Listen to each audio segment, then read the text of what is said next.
Debate with Smriti Parathikar.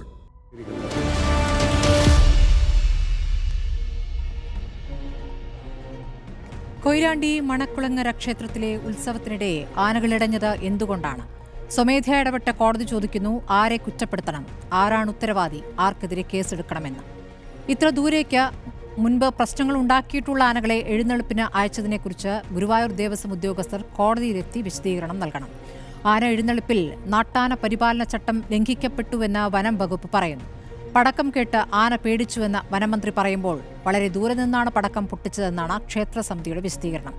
ന്യായങ്ങൾ നിരവധി നിരത്തിയാലും 3 വൃദ്ധരുടെ ജീവൻ പൊലിഞ്ഞു കഴിഞ്ഞു. 35 പേർ ഇപ്പോഴും ആശുപത്രിയിലാണ്.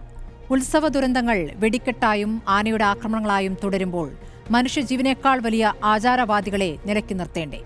ആന ചോദ്യങ്ങൾക്ക് ഉത്തരമുണ്ടോ എന്നതാണ് ചോദ്യം. ചർച്ചയിൽ Valsan Chembakkara, Kerala festival coordination committee സംസ്ഥാന ജനറൽ സെക്രട്ടറി, NV ബാലകൃഷ്ണൻ ദൃക്സാക്ഷിയാണ്. അഡ്വക്കേറ്റ് MR അഭിലാഷ്, സുപ്രീം കോടതി അഭിഭാഷകൻ, ഡോക്ടർ PK സുമോദൻ, പരിസ്ഥിതി ശാസ്ത്രജ്ഞൻ എന്നിവരാണ് ചർച്ചയിൽ പങ്കെടുക്കുന്നത്.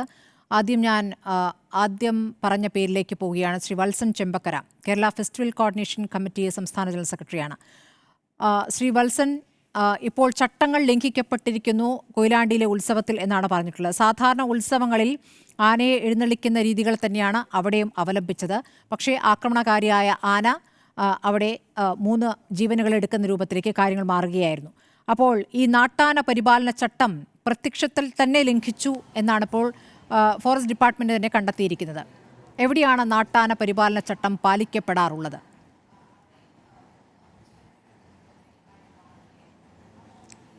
നമസ്കാരം.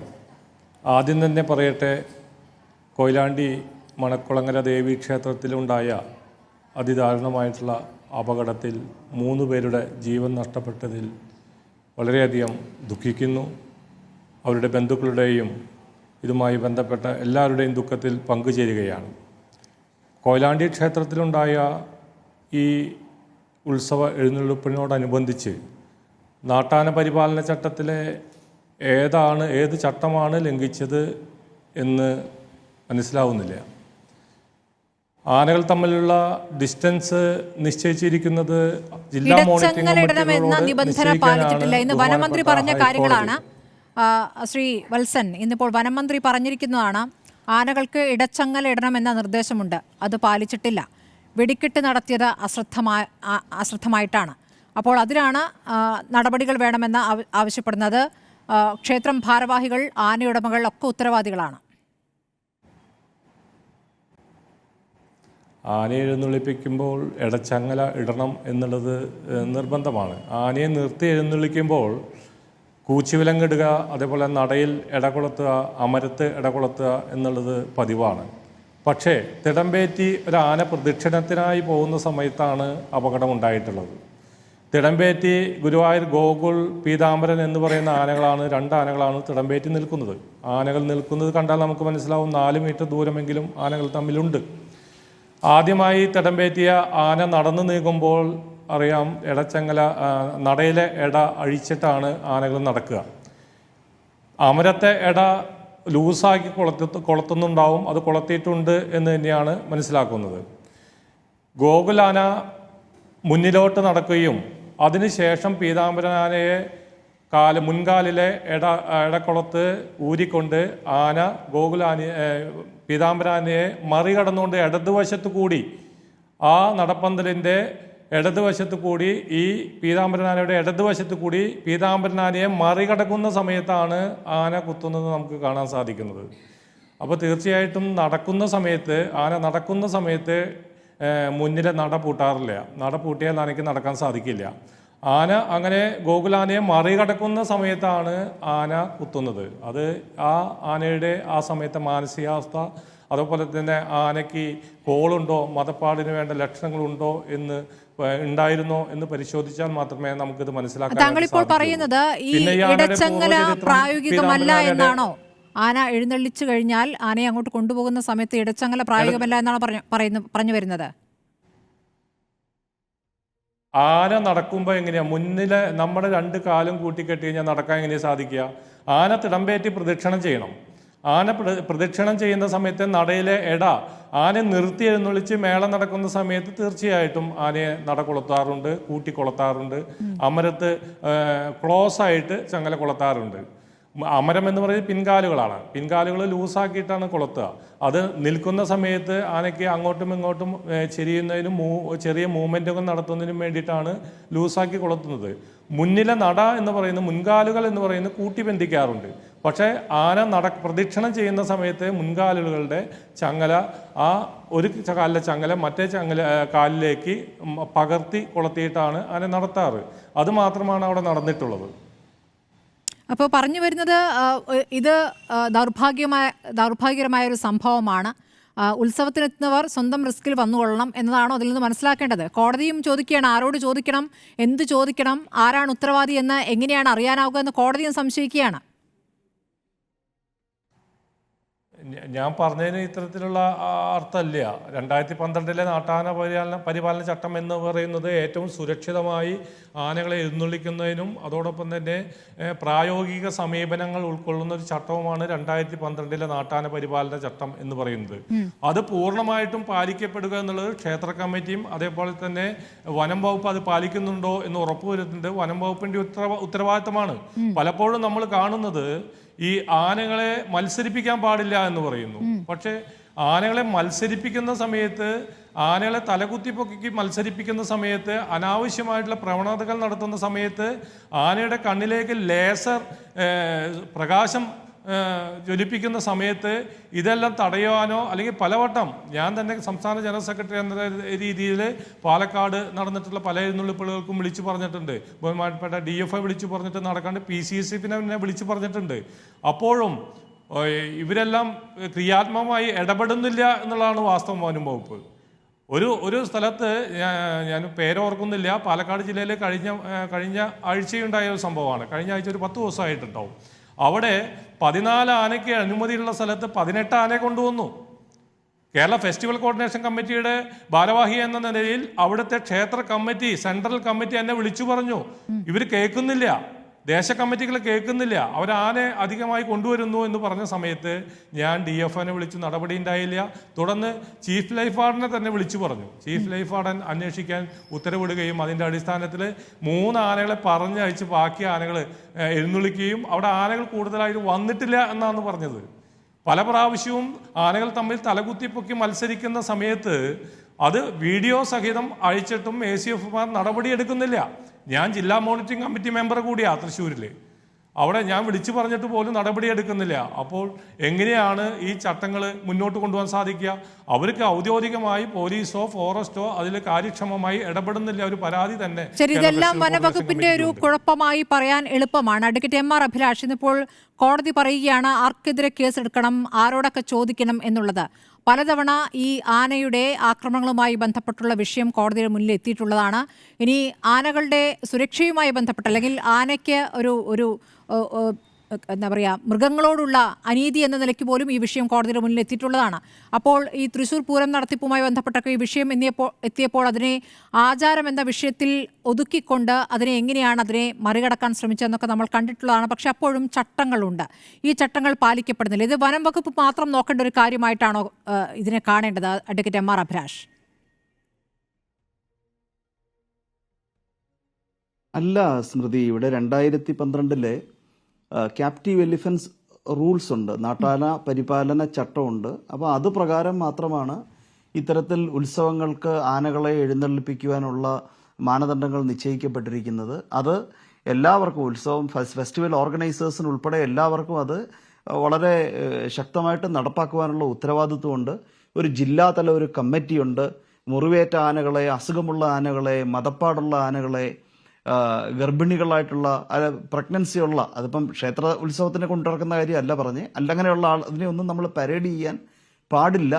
അപ്പം അങ്ങനെ വളരെ ശക്തമായിട്ടുള്ള നിർദ്ദേശങ്ങളുള്ള ഇങ്ങനൊരു പരിപാലന ചട്ടം നിലവിലിരിക്കുമ്പോൾ ഈ റൂൾസ് പ്രകാരം മാത്രമേ ഉത്സവങ്ങളിലും എഴുന്നള്ളിപ്പ് സാധ്യമാകുകയുള്ളൂ.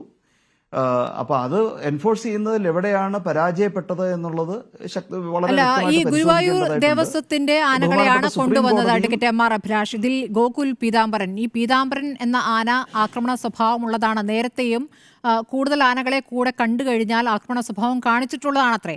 അങ്ങനെയുള്ള ഒരു ആനയെ ദൂരേക്ക് കൊയിലാണ്ടി വരെ കൊണ്ടുവരുന്നു. തലേദിവസം തന്നെ അവിടെ വെയിലത്ത് നിർത്തുന്നു. ചൂടാണല്ലോ, കനത്ത ചൂടാണിപ്പോൾ, നമുക്ക് പോലും താങ്ങാൻ പറ്റാത്ത ചൂടാണ്. അവിടെ മണിക്കൂറുകളോളം അവിടെ നിൽക്കുന്നു. ആനയ്ക്ക് ഒരു ശബ്ദം കേൾക്കുമ്പോഴേക്കും പരിഭ്രാന്തി ഉണ്ടാകുന്നു എന്നുള്ളത് സ്വാഭാവികമായി അതിനെ കാണേണ്ടി വരില്ലേ? തീർച്ചയായിട്ടും. അപ്പോൾ അത്രയധികം ഒരു ആൻറ്റിസിഡൻസ് ഉള്ള മുൻകാല അനുഭവങ്ങളുള്ള അക്രമകാരിയാണ് എന്ന് ബോധ്യപ്പെട്ട ഒരു ആനയെ പരേഡ് ചെയ്യിപ്പിക്കുന്നതിന് മുമ്പ് അത് എത്രത്തോളം ചട്ടവിരുദ്ധമാണ് എന്നുള്ളത് പരിശോധിക്കേണ്ടതായിട്ടുണ്ടായിരുന്നു. ആരാണോ ഇതിന് ഉത്തരവാദികളായവർ they shall have to be taken to task. പിന്നെ ബഹുമാനപ്പെട്ട സുപ്രീം കോടതിയും ഈ ക്യാപ്റ്റീവ് എലിഫന്റ് റൂൾസ് ശക്തമായിട്ട് എൻഫോഴ്സ് ചെയ്യണം. അത് പ്രകാരമാണ് ആനകളുടെ എഴുന്നള്ളിപ്പ് നയിക്കപ്പെടേണ്ടത് എന്ന് വ്യക്തമായിട്ട് പറഞ്ഞിട്ടുള്ളതാണ്. അത് പ്രകാരമാണെങ്കിൽ 2 ആനകൾ തമ്മിൽ സഫീഷ്യന്റ് ആയിട്ടുള്ള സ്പേസ് അത് എത്രയാണെന്ന് ജില്ലാ കമ്മിറ്റി ഓരോ നാടിന്റെയും സാഹചര്യം അനുസരിച്ച് പ്രിസ്ക്രൈബ് ചെയ്യുന്ന ആ സഫീഷ്യന്റ് ആയിട്ടുള്ള സ്പേസ് അത് മെയിൻറ്റെയിൻ ചെയ്യേണ്ടതായിട്ടുണ്ട്. അത് മെയിൻറ്റെയിൻ ചെയ്യാൻ കഴിയാതെ പോകുന്ന ചില അവസരത്തിൽ ചട്ടമില്ല എന്നുള്ളതൊരു പോരായ്മയായി തോന്നുന്നുണ്ടോ അഡ്വക്കേറ്റ് എം ആർ അഭിലാഷ്? ഇപ്പോൾ ഓരോ പ്രദേശത്തെയും ഓരോ ഉത്സവങ്ങളുടെയും വലിപ്പം അനുസരിച്ച് അല്ലെങ്കിൽ ഓരോ ദേശത്തെയും രീതി അനുസരിച്ചൊക്കെ അതിനൊക്കെ വ്യത്യാസം ഉണ്ടാകാം എന്നുള്ളത് അതൊരു കൺഫ്യൂഷൻ ഉണ്ടാക്കുന്നുണ്ടോ? അതിലൊരു വ്യക്തത കുറവുണ്ടാക്കുന്നുണ്ടോ?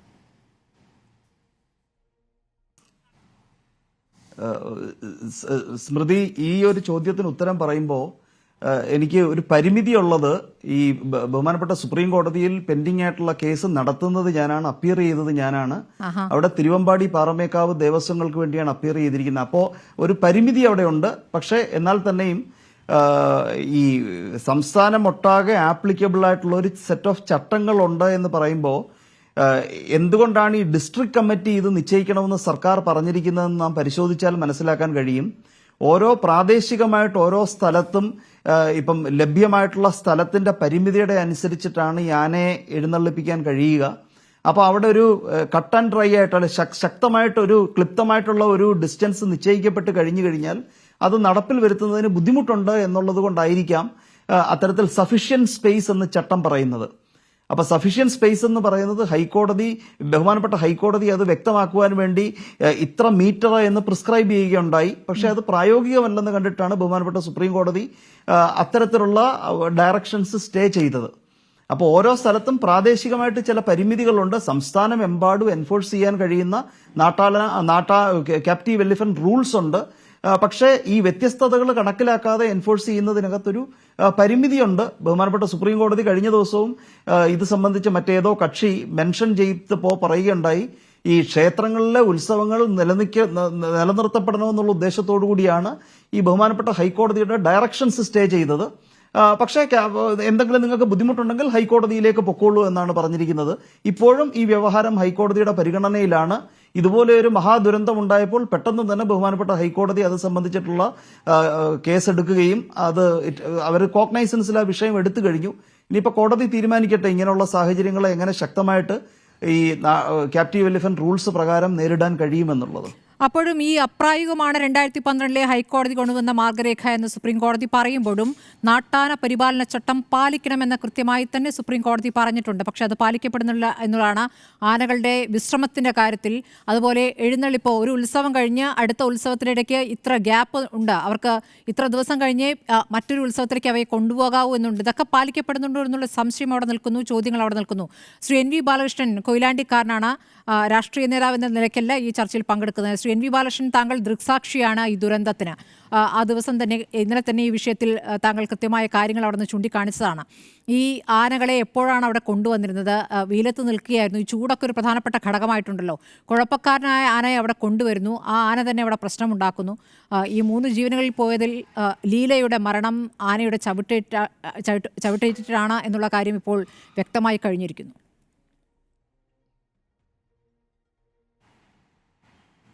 സ്മൃതി, അങ്ങേയറ്റം വേദനാജനകമായൊരു സംഭവമാണ് ഉണ്ടായിട്ടുള്ളത്. എൻ്റെ വീടിൽ നിന്ന് ഏതാണ്ടൊരു 150-200 വാരയ്ക്കുള്ളിലാണ് ഈ ക്ഷേത്രം. ഞങ്ങളുടെ കുടുംബമൊക്കെ ആയിട്ട് അടുത്ത ബന്ധമുള്ള ഒരു ക്ഷേത്രമാണ്. എൻ്റെ ജ്യേഷ്ഠൻ അവിടുത്തെ ട്രസ്റ്റി ബോർഡ് ചെയർമാനായിരുന്നു കുറച്ചു കാലം. ഈ മരണപ്പെട്ടിട്ടുള്ള ആളുകളൊക്കെ എൻ്റെ ഏറ്റവും അടുത്ത സുഹൃത്തുക്കളോ അല്ലെങ്കിൽ അതുപോലെ നിത്യേന കണ്ടുകൊണ്ടിരിക്കുന്ന ആളുകളാണ്. മരിച്ച രാജൻ എന്നോടൊപ്പം പഠിച്ച ഒരാളാണ്.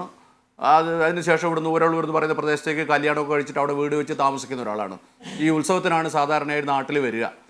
അതുപോലെ തന്നെ ഈ പറയുന്ന ലീലെടുത്തി പാല് കറന്ന് മാത്രം ജീവിക്കുന്ന ഒരു സ്ത്രീയാണ്.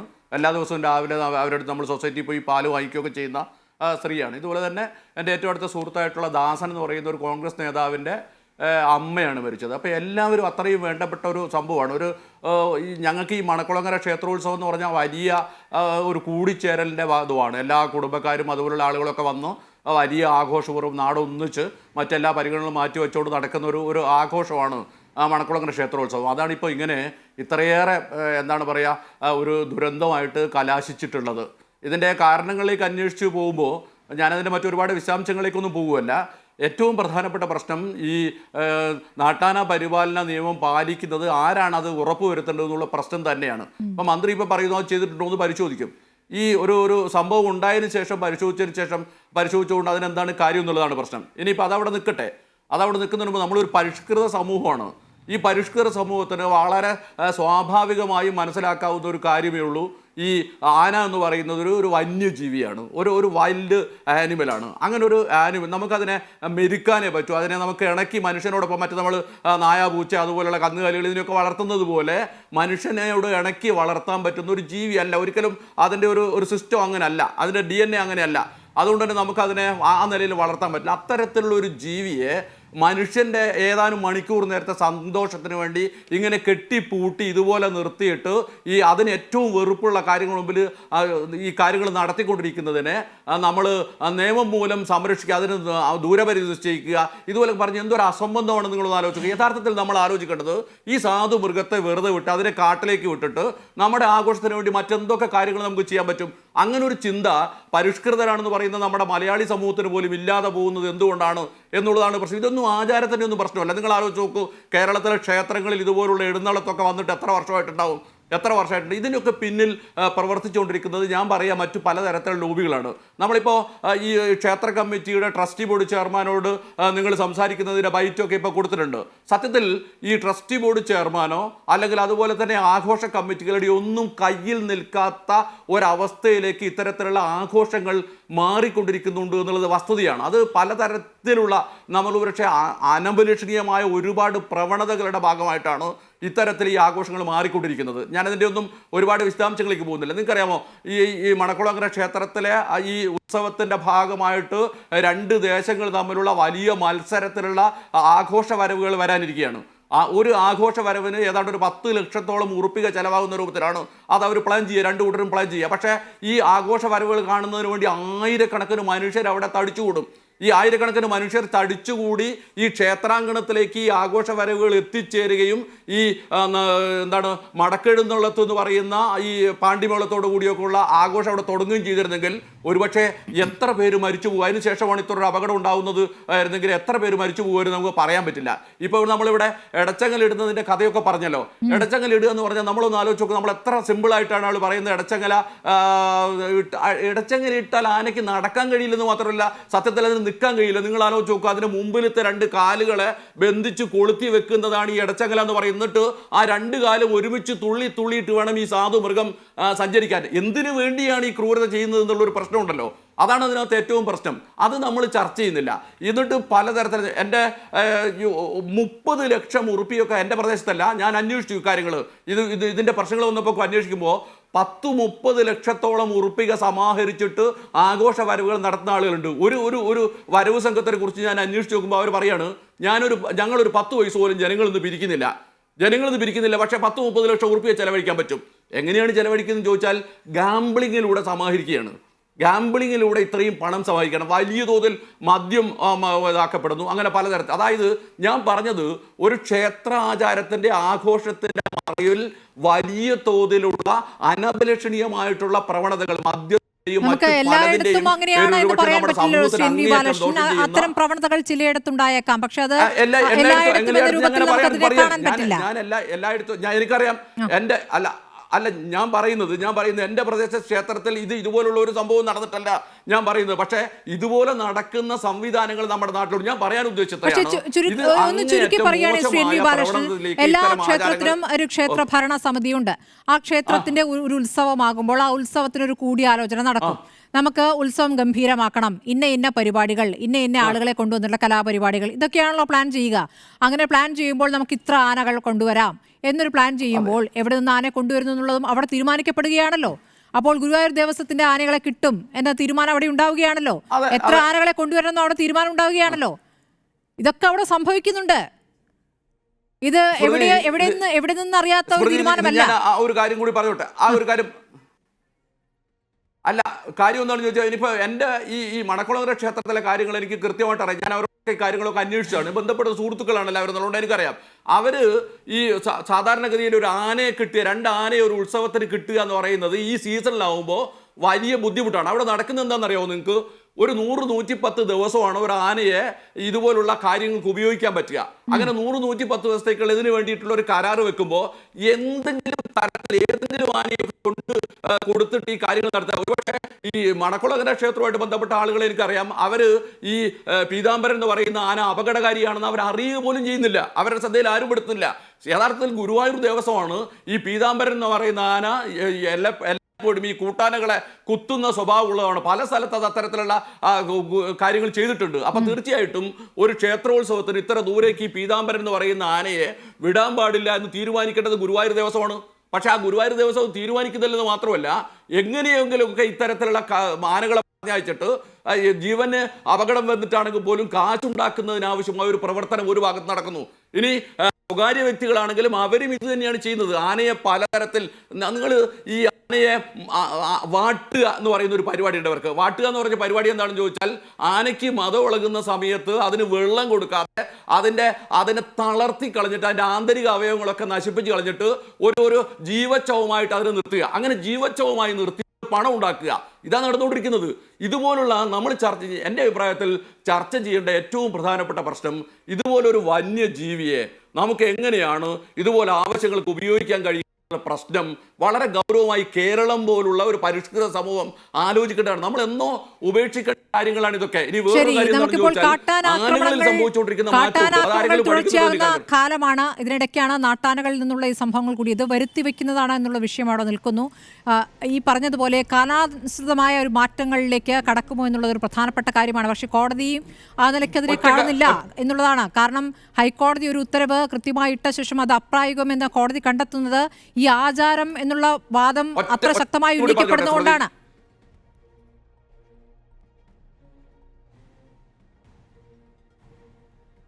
സ്മൃതി, ഒറ്റ കാര്യം കൂടി മാത്രം കൂട്ടിച്ചേർത്തോട്ടെ. അതോട് ഒറ്റ കാര്യം, ഒരു നിമിഷം മതി. ശരി. നമ്മൾ കാണേണ്ട ഒരു കാര്യം എന്താ വെച്ചാൽ, തെച്ചിക്കോട്ട് രാമചന്ദ്രൻ എന്ന് പറയുന്ന ആന ഒരു കണ്ണ് കാണാത്ത ആനയാണ്. ഏതാണ്ട് 17 പേരെ അത് കൊന്നിട്ടുണ്ട്. പക്ഷെ നമ്മളെ നാട്ടുകാർക്കോ അതൊരു പ്രശ്നമല്ല. ഒരു നാട്ടാന 17 പേരെ കൊന്ന നാട്ടാനയെ വീണ്ടും എഴുന്നള്ളത്തിന് കിട്ടണമെന്ന് ആവശ്യപ്പെട്ട് നമ്മൾ കോടതി പോവാണ്. അങ്ങനെ നാട്ടാന ആളുകളെ ചവിട്ടിക്കൊല്ലുന്നതിൽ നമുക്കൊരു പ്രശ്നമല്ല, അത് നമ്മളതിന്റെ അതാക്കും. എന്നാൽ കാട്ടിന്റെ പരിസരത്ത് കാട്ടിനകത്ത് ചെന്നിട്ടൊരു ആന ഒരു മനുഷ്യനെ കൊല്ലുമ്പോൾ നമ്മൾ എന്തൊക്കെ കലാപങ്ങൾ കാണുന്നു. ഇവിടെ നമ്മുടെ മനോഭാവത്തിന്റെ പ്രശ്നമില്ലേ? നാട്ടാനകൾ ഈ അവസ്ഥയിലേക്ക് ആവുന്നത് എന്തുകൊണ്ടാണെന്നല്ലേ നമ്മൾ ആലോചിക്കേണ്ടത്. ഇതിനെ സമഗ്രമായി കാണാണ്.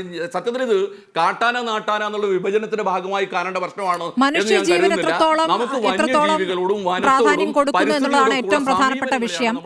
ശരി, ഡോക്ടർ പി കെ സുമോദൻ, താങ്കൾ ഒരു പരിസ്ഥിതി ശാസ്ത്രജ്ഞനാണല്ലോ. ഇപ്പോൾ നല്ല ചൂടുകാലമാണ്. വരും ദിവസങ്ങളിലും ചൂട് കൂടുമെന്നുള്ളതാണ് കാലാവസ്ഥാ കേന്ദ്രത്തിന് മുന്നറിയിപ്പുള്ളത്. ഈ ചൂടുകാലത്താണ് ഉത്സവങ്ങൾ നടക്കുന്നത് എന്നൊരു പ്രത്യേകത കൂടിയുണ്ട്. ഈ ചൂടുകാലത്ത് ആനകളെ എഴുന്നള്ളിക്കുന്നു, കൃത്യമായ ചട്ടം പാലിക്കുന്നില്ല, തണലത്ത് നിർത്തുന്നില്ല, ഉത്സവങ്ങൾക്കിടയിൽ ഇടവേള കൊടുക്കുന്നില്ല. ഈ പ്രശ്നമൊക്കെ ഇവിടെ തുടരുകയാണ്.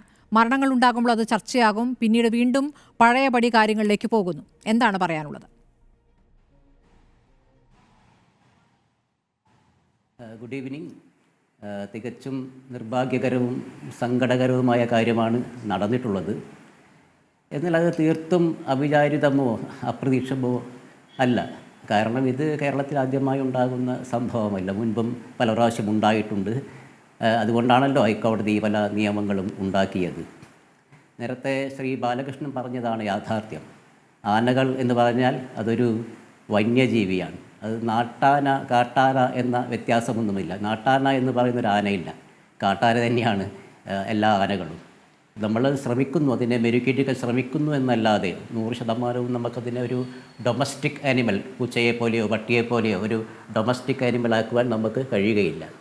ഈ ആനകൾ നേരത്തെ സ്മൃതി ചോദിച്ചതുപോലെ വളരെ സെൻസിറ്റീവാണ് ആനകൾ, പ്രത്യേകിച്ചും ടെമ്പറേച്ചറിൻ്റെ കാര്യത്തിലാണെങ്കിൽ.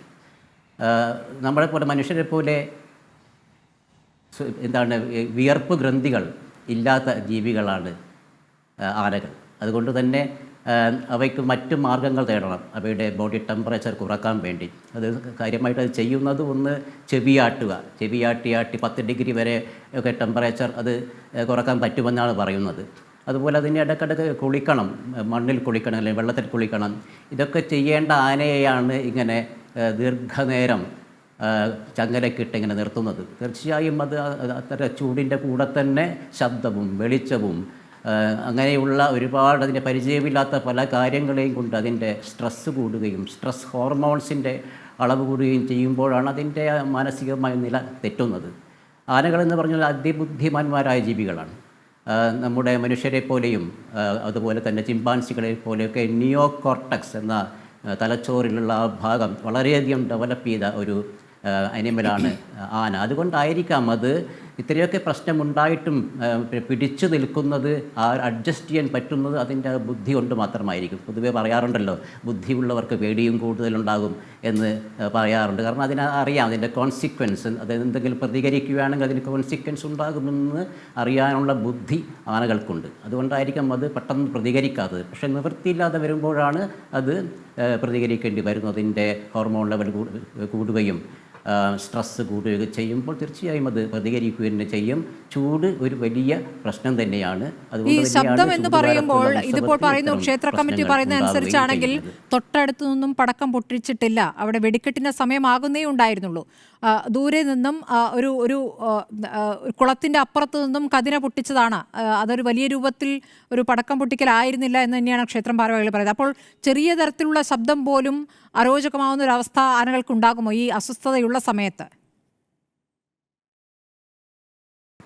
അതെ, ശബ്ദം ഞാൻ ഉദ്ദേശിക്കുന്നത് പടക്കത്തിൻ്റെയോ കതിനയുടെ ശബ്ദമല്ല ഞാൻ ഉദ്ദേശിക്കുന്നത്. എല്ലാത്തരം ശബ്ദവും തന്നെ അത് ഡിസ്റ്റർബൻസ് എന്തായാലും ഉണ്ടാക്കും. അതുകൊണ്ടായിരിക്കും അത് പെട്ടെന്ന് തന്നെ അത് പ്രൊവോക്ഡ് ആയത്. ഇതിപ്പോൾ നിലവിലുള്ള ചട്ടങ്ങൾ, ഈ ആന പരിപാലന ചട്ടം പാലിക്കപ്പെടുന്നുണ്ട് എന്ന് താങ്കൾക്ക് തോന്നുന്നുണ്ടോ? അതിൽ കൃത്യമായ കാര്യങ്ങൾ എല്ലായിടത്തെയും കാര്യങ്ങൾ പരിശോധിക്കാൻ വനവകുപ്പ് ഉദ്യോഗസ്ഥർ പോകണം എന്നുള്ളതിലും അപ്രായോഗികത ഉണ്ടല്ലോ. അവസാനം കുറ്റം പറയുമ്പോൾ വനംവകുപ്പിനെ മാത്രം പറയുന്ന ഒരു സാഹചര്യം ഉണ്ടാകുന്നുണ്ട്. തീർച്ചയായും നിയമങ്ങളുടെ വഴിക്ക് പോവുകയുള്ളൂ. അത് പൂർണ്ണമായിട്ടൊന്നും നടപ്പാക്കുവാൻ കഴിയുകയില്ല. പ്രത്യേകിച്ച് ഉത്സവം പോലെയുള്ള തിരക്കുള്ള സമയത്ത് അത് വലിയ ബുദ്ധിമുട്ടായിരിക്കും, പ്രാക്ടിക്കലായിരിക്കില്ല നമ്മൾ നിയമങ്ങളൊക്കെ പാലിക്കുക എന്ന്. ഇത്ര മീറ്റർ വിട്ടു നിൽക്കണം, അങ്ങനെയുള്ള കാര്യങ്ങളൊന്നും പൂർണ്ണമായിട്ടും നടപ്പാക്കുവാൻ കഴിയുകയില്ല എന്ന് തന്നെയാണ് എനിക്ക് തോന്നുന്നത്. ശരി, ഞാൻ ശ്രീ വത്സനിലേക്ക് പോകുന്നു. ശ്രീ വത്സൻ, ഇപ്പോൾ ശ്രീ NV ബാലകൃഷ്ണൻ പറഞ്ഞതും താങ്കൾ കേട്ടല്ലോ. ഇപ്പോൾ ഈ ഉത്സവ സീസണാണ്, ആനകളെ കിട്ടാനുള്ള നല്ല ബുദ്ധിമുട്ടുണ്ട്. അപ്പോൾ കിട്ടുന്ന ആനകൾ പോരട്ടെ എന്നൊരു നിലപാടിലേക്ക് ഈ ക്ഷേത്രം ഭാരവാഹികൾ എത്തുന്നുണ്ടോ? അങ്ങനെ എത്തിയതാണോ ഈ പീതാംബരൻ?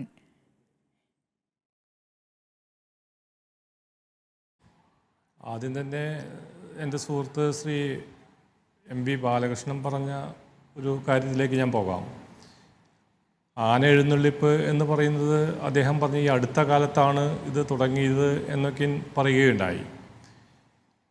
1642 പെരുവനം ആറാട്ടുപുഴ പൂരമാണ് കഴിഞ്ഞ പൂരം കഴിഞ്ഞിട്ടുള്ളത്. തൃശ്ശൂർ പൂരം തന്നെ 400 ചില്ലാൻ വർഷമായി ഈ പൂരം നടക്കുന്നു.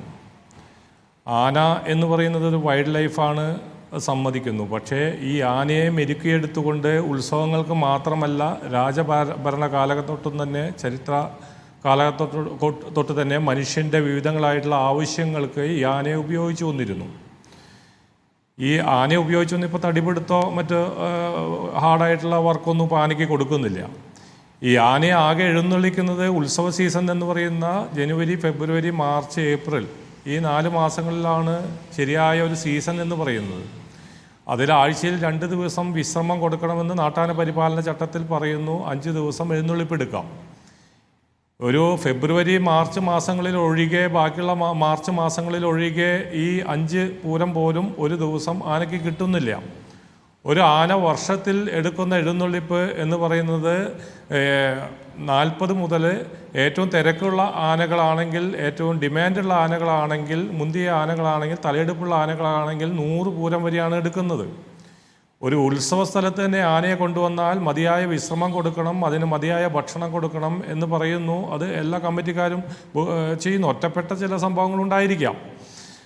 മതിയായ വെള്ളം കൊടുക്കുന്നു, ഭക്ഷണം കൊടുക്കുന്നു, തണുപ്പിക്കാനായിട്ട് തണുപ്പുള്ള ഫ്രൂട്ട്സും മറ്റും കൊടുക്കുന്നു. ഇതെല്ലാം ചെയ്യുന്നുണ്ട്. നാട്ടാന പരിപാലന ചട്ടത്തിൽ ഈ ആനയെ ഉപയോഗിക്കുന്ന വ്യക്തമായിട്ടുള്ള നിർദ്ദേശങ്ങൾ കൊടുത്തിട്ടുണ്ട്. കൊയിലാണ്ടി ക്ഷേത്രത്തിൽ ആനകൾ തമ്മിലുള്ള അകലം കോഴിക്കോട് ജില്ലാ മോണിറ്ററിംഗ് കമ്മിറ്റി ഒരു 5 ദിവസം മുമ്പ് കൂടിയപ്പോൾ തീരുമാനിച്ചിരിക്കുന്നത് 1.5 മീറ്റർ അകലത്തിൽ നിർത്തണമെന്നാണ്. ഞാൻ ഈ ആന എഴുന്നള്ളിച്ച് നിൽക്കുന്നത് കാണുന്നത് 4 മീറ്ററോളം 3 മുതൽ 4 മീറ്റർ അകലത്തിൽ നിർത്തിയിട്ടുണ്ട്. അതോടൊപ്പം തന്നെ ആന മൂവ് ചെയ്യുന്ന സമയത്ത് മാത്രമാണ് അതിൻ്റെ നടയിലെ ചങ്ങല അഴിച്ചു മാറ്റിയിട്ടുള്ളത്. അതോടൊപ്പം തന്നെ പടക്കം പൊട്ടിച്ചു എന്ന് പറയുന്നത് ഈ ഓലപ്പടക്കം പൊട്ടിക്കുന്ന ശബ്ദമാണ് ആ വീഡിയോയിൽ കാണാൻ സാധിക്കുന്നത്. അത് അവിടെ ഒരു കമ്മിറ്റി വരവ് കമ്മിറ്റി ഉണ്ട്. കൊളക്കാടൻ മിനി എന്ന് പറയുന്ന ആനയെ എഴുന്നള്ളിച്ചുകൊണ്ട് ഒരു വരവ് കമ്മിറ്റി വരുന്നുണ്ടായിരുന്നു. അത് ഏകദേശം 150ഓളം മീറ്റർ അകലെയാണ് ഈ ആനയെ എഴുന്നള്ളിച്ച് കൊണ്ടുവരുന്നത്. ഈ സംഭവം നടക്കുമ്പോൾ അവിടെ പടക്കം പൊട്ടുന്നുമുണ്ട്. എന്തു തന്നെയായാലും ഈ ആന എഴുന്നള്ളിച്ച് നിൽക്കുമ്പോൾ അപകടമുണ്ടായി എന്നത് ദൗർഭാഗ്യകരമാണ്. ഈ ഉത്സവ കമ്മിറ്റി ഇൻഷുറൻസ് എടുത്തിട്ടുണ്ട്. ആനയെ എഴുന്നള്ളിക്കുന്ന ഇൻഷുറൻസ് എടുക്കണമെന്ന് പറയുന്ന കമ്മിറ്റി ഇൻഷുറൻസ് എടുത്തിട്ടുണ്ട്. അതേപോലെ തന്നെ ആനയെ തണലിൽ ആന വെയിലത്തല്ല നിൽക്കുന്നത്, പന്തലിലാണ് നിൽക്കുന്നത്, ചൂടുള്ള അവസ്ഥയിലല്ല നിൽക്കുന്നത്. ഈ ആനയെ എഴുന്നള്ളിച്ചപ്പോൾ ഈ പറയുന്ന പീതാംബരൻ എന്ന ആനയെ എന്തുകൊണ്ട് അവിടെ വന്നു എന്ന് അന്വേഷിക്കേണ്ടതാണ്. കാരണം കൂട്ടാനയെ കുത്തുന്ന സ്വഭാവമുള്ള ആനയെ ഇത്തരം പൂരങ്ങൾക്ക് ഇത്ര ദൂരേക്ക് അതും ആനയുടെ ആ ബ്ലഡ് പരിശോധിച്ച് അതിൻ്റെ മതപ്പാടുള്ള ലക്ഷണമുള്ള സമയമാണോ എന്ന് പരിശോധിച്ചിട്ടുണ്ടോ എന്നൊക്കെ വിശദമായി പരിശോധിക്കേണ്ട. മാത്രമല്ല കുറച്ചു കാലമായിട്ട് ഈ ആന പ്രശ്നക്കാരനായതുകൊണ്ട് ഉത്സവങ്ങൾക്ക് കൊണ്ടുപോകാറുണ്ടായിരുന്നില്ല എന്നാണ് കേൾക്കുന്നത്. അപ്പോൾ ഇനി ആനകളെ കിട്ടാത്തത് കൊണ്ട് എന്നാൽ ഇന്ന് പീതാംബരൻ തന്നെ പോകട്ടെ എന്ന് നിശ്ചയിച്ചതാണോ ഒന്നുകൂടി സംശയിക്കേണ്ടിയിരിക്കുന്നു. ഇന്നലത്തെ ദിവസം ആനയ്ക്കൊന്നും വലിയ ബുദ്ധിമുട്ടുണ്ടായിരുന്നില്ല. നേരത്തെ മാന്യദേഹം പറയേണ്ടായി ഈ തെച്ചിക്കോട്ടാവ് രാമേന്ദ്രൻ 17 ആളുകളെ കൊന്ന ആനയാണെന്നാണ് പറഞ്ഞത്. എനിക്ക് 17 ആനകളെ കൊന്ന് എനിക്ക് മനസ്സിലാവുന്നില്ല. 6 or 7 ആളുകൾ ഈ ആനയിൽ നിന്ന് അപകടത്തിൽ അവസാനമുണ്ടായിട്ടുള്ള കൂട്ടുമടത്തിലാണ്, പെരുമ്പാവൂർ കൂട്ടുമടത്തിലാണ്. ഈ അവിടെ ആന പിന്നിൽ നിന്ന് ആനയുടെ കൊമ്പ് പൊട്ടിയിട്ട് ചാടിയത് മൂലം 2 പേര് മരണമടഞ്ഞിട്ടുണ്ട്. അതാണ് അവസാനമുണ്ടായിട്ടുള്ളത്.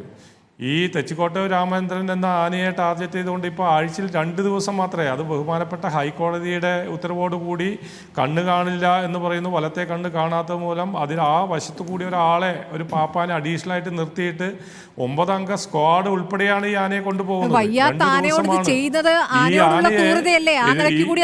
അതിനെ പരിശോധിക്കണ്ടേ? ആന മനുഷ്യനെ ചെയ്യുന്നത് മാത്രമല്ലല്ലോ, ആനയോടുള്ള ക്രൂരത കൂടി ഉണ്ടല്ലോ. വയ്യാത്ത ആനയുടെ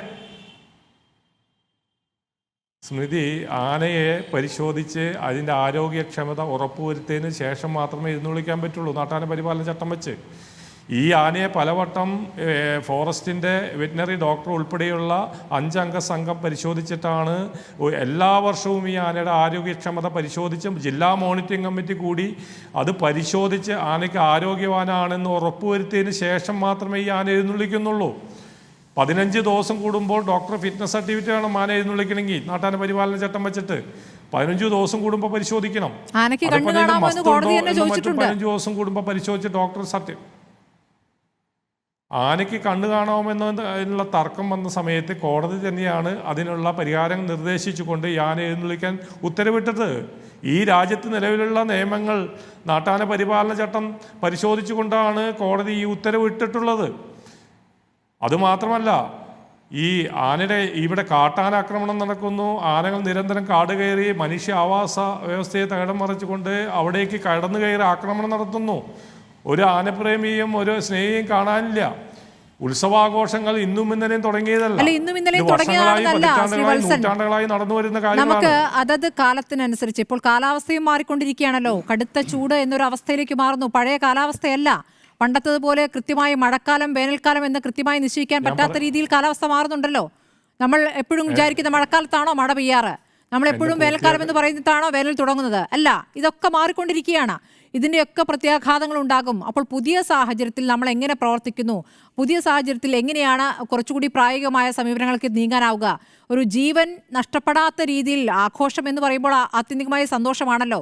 ഇപ്പോൾ ശ്രീ NV ബാലകൃഷ്ണൻ പറഞ്ഞതുപോലെ അവിടെ പാൽ വിൽപ്പനക്കാരിയായ സ്ത്രീ അവിടെ ആ താലപ്പൊലിയിൽ പങ്കെടുക്കാൻ വരുന്ന ആ ഉത്സവത്തിന്റെ ഭാഗമാകാൻ സന്തോഷിക്കാൻ വരുന്നതല്ലേ?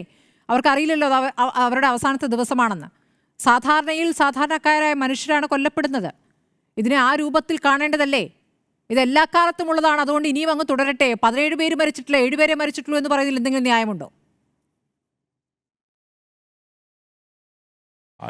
ഉത്സവങ്ങളുടെ ഈ മാറിയ സാഹചര്യം എന്ന് പറയുന്നത് എനിക്ക് പൂർണ്ണമായും മനസ്സിലായില്ല. ഈ കാലാവസ്ഥയുടെ കാര്യമാണ് പറഞ്ഞത്. എഴുന്നള്ളിക്കുന്ന സീസൺ എന്ന് പറയുന്നത് കാലാവസ്ഥയുടെ കാര്യമാണ് പറഞ്ഞത്. അന്തരീക്ഷത്തിന്റെ പ്രശ്നമാണ് ഞാൻ പറയുന്നത്. അന്തരീക്ഷത്തിൻ്റെ പ്രശ്നം, നാട്ടാന പരിപാലനം അനുസരിച്ച് വെയിലത്തും അതേപോലെ ചൂടുള്ള സമയങ്ങളിലും ആനയെ എങ്ങനെയാണ് എഴുന്നള്ളിക്കണമെന്ന് വ്യക്തമായി ചട്ടത്തിൽ പറയുന്നുണ്ട്. ആനകളെ ഉച്ചയ്ക്ക് 11 മുതൽ 3 മണി വരെയുള്ള സമയത്ത് എഴുന്നള്ളിക്കാൻ പാടില്ല എന്ന് നാട്ടാന പരിപാലന ചട്ടത്തിൽ പറയുന്നു.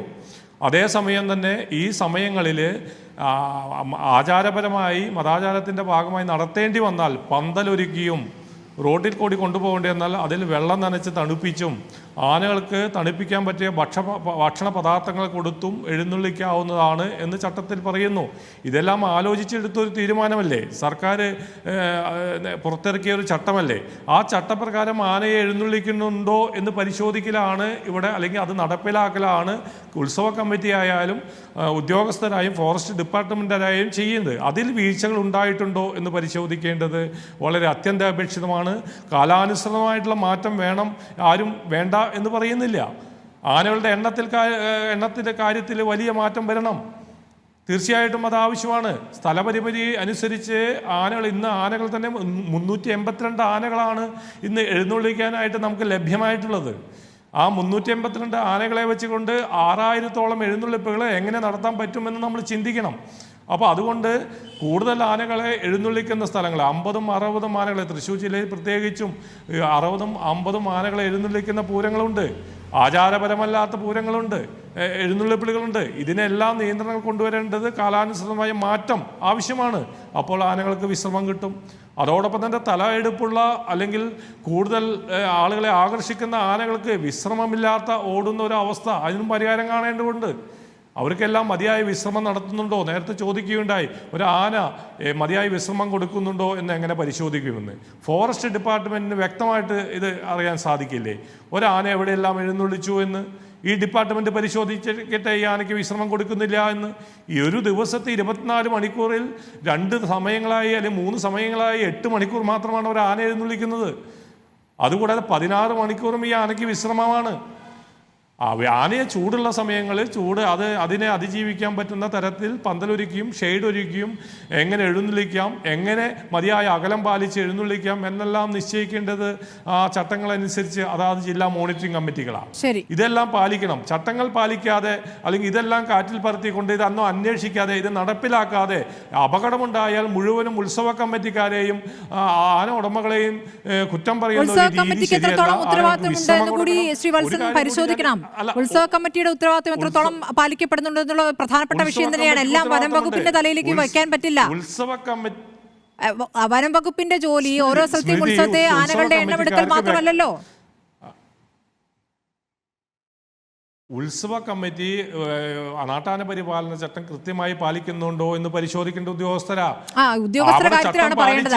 അഡ്വക്കേറ്റ് MR അഭിലാഷ്, ഇവിടെ കാട്ടാനകളെ ഓടിക്കാൻ പടക്കം വാങ്ങാനുള്ള പണം പോലും ഇല്ലാത്ത അവസ്ഥയിലാണ് വനം വകുപ്പ്. വനം വകുപ്പ് 4 പാടുന്നും ഇപ്പോൾ മത്സരങ്ങൾ കേട്ടുകൊണ്ടിരിക്കുന്ന ഒരു സാഹചര്യം കൂടിയാണല്ലോ. വനം വകുപ്പിൽ ആവശ്യത്തിന് ഉദ്യോഗസ്ഥരില്ല. ഇപ്പോൾ ഒരു കാട്ടാന ആക്രമണം ഉണ്ടായാൽ അവിടേക്ക് പോകാനോ അല്ലെങ്കിൽ പുലിയെ പിടിക്കാൻ പോകാനോ ഒന്നും വനം വകുപ്പിൽ ആവശ്യത്തിന് ആളില്ല, സ്റ്റാഫില്ല എന്നുള്ളൊരു പ്രധാനപ്പെട്ട വിഷയമായി അവിടെ നിൽക്കുകയാണ്. അതിനിടയ്ക്കാണ് ഈ ഉത്സവങ്ങളിൽ എഴുന്നള്ളിക്കുന്ന ആനകളുടെ എണ്ണം പരിശോധിക്കാൻ കൂടി വനം വകുപ്പിൽ നിന്ന് ഉദ്യോഗസ്ഥർ പോകണമെന്ന് പറയുന്നത്. പ്രായോഗികത എന്താണ്, അപ്രായോഗികം എന്താണ് പ്രായോഗികം എന്നുള്ളതാണല്ലോ കോടതിയും പരിശോധിക്കുന്നത്. അപ്പോൾ പ്രായോഗികമായി എന്ത് നടപ്പാക്കാം എന്നതിലൊരു പുനർവിചിന്തനം യഥാർത്ഥത്തിൽ കോടതി നടത്തേണ്ടതല്ലേ അഡ്വക്കേറ്റ് MR അഭിലാഷ്? സ്മൃതി, ഫോറസ്റ്റ് ഡിപ്പാർട്ട്മെന്റിന് അതിന് വേണ്ട രീതിയിലുള്ള സ്ട്രെങ്ത് ഇല്ല എന്നുണ്ടെങ്കിൽ ഈ ഒരു കോണ്ടെക്സ്റ്റിൽ അതിലേക്ക് ആൾക്കാരെ കൂടുതൽ ഉദ്യോഗസ്ഥരെ റിക്രൂട്ട് ചെയ്യുക എന്നുള്ളത് ആ വഴി തുറന്നു കിടക്കുകയാണ്. ഇതൊരു സ്റ്റോക്ക് അല്ലല്ലോ. ആൾക്കാരെ റിക്രൂട്ട് ചെയ്യണമെന്നുണ്ടെങ്കിൽ ആൾക്കാരെ റിക്രൂട്ട് ചെയ്യുക. സ്റ്റാറ്റ്യൂട്ടറി റെസ്പോൺസിബിലിറ്റീസ് ഡിസ്ചാർജ് ചെയ്യപ്പെടേണ്ടതായിട്ടുണ്ട്. ഈ പൂരവുമായി ബന്ധപ്പെട്ട കേസ് ബഹുമാനപ്പെട്ട സുപ്രീം കോടതിയിൽ വന്നപ്പോൾ കോടതി ഒബ്സർവ് ചെയ്തത് വോളണ്ടറി നോൺ ഫിറ്റ് ഇഞ്ചൂറിയ എന്ന് പറഞ്ഞിട്ടൊരു ലീഗൽ മാക്സിം ഉണ്ട്.